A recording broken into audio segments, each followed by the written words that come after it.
wanted to be a social worker. I'm a master of social work from the University of Arkansas. I'm a licensed master of social worker, meaning I'm a clinical therapist. And so these were projects that I chose to really set me up. So for the Native American project, this is a population that is close to where we are, in Oklahoma. And, there's a Native American population, all around the United States. And I just thought that would be really interesting because as a social worker, as a future social worker, I want to just gain as much awareness as I can about different diverse populations. I am a white female from a, middle class family. I've had all these privileges afforded to me. I recognize this growing up. Both my parents are social workers. They instill these values into me. I love diversity. I celebrate diversity. But loving and celebrating diversity is one thing. It's an also important component to understand other populations to the best of our capability. I can try to understand and grow empathy and be an ally of different populations, but I'm never going to be able to walk in those shoes. So these were just different ways for me, Native American population, veterans and the implications on their mental health, and just diverse religions, and having just a better understanding in, hey, let me communicate with you on a personal level. What do I need to know?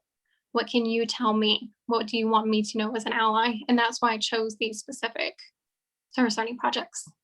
We did a project with the Cherokee Nation on the role of the tribes in the Civil War. And so we did a lot of research on the Cherokee Nation in particular, and how they what sides they were on in the Civil War and how that all panned out. And then we presented that project at the Cherokee Nation School for the Young Children. They call it Immersion School. That was my service learning project. But then as a work study in the Service Learning Center, I've continued doing work with the Native American projects by taking service learning students to the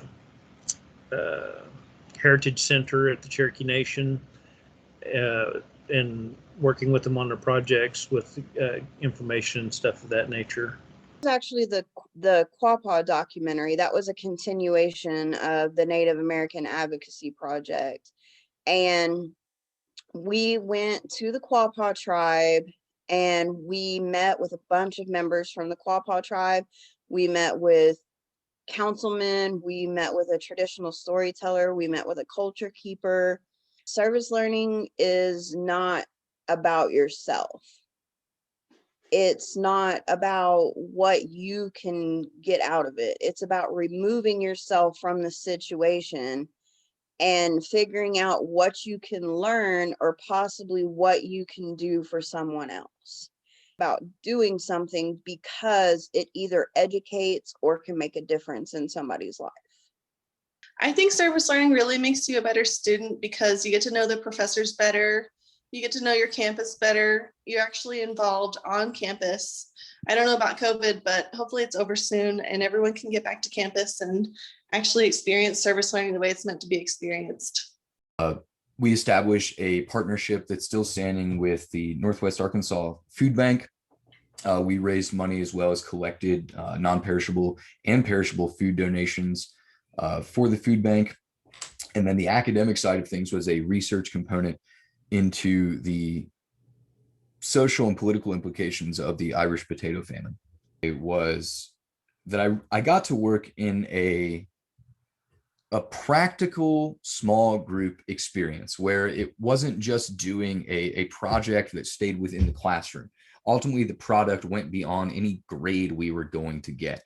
And so I think that being able to take the reins on something, or, Dr. Hugger really turned a lot of that over to us. He facilitated as necessary, but it really gave us the opportunity to take charge, explore small group dynamics that I have had so many relatable experiences, both later in college and now in my professional experience. So I think that opportunity to take responsibility for our own learning and to ultimately create something that went beyond, our grades and our schoolwork. Like I said, it was just me and 3 other students in the class. So it was a very intimate setting. We got to know a lot about each other, and it was those sorts of emotionally charged learning experiences are the ones that really stick with learners. And that's something that I've really taken stock of as a teacher. And I try to realize that it's not about plowing through curriculum necessarily. It's about making connections.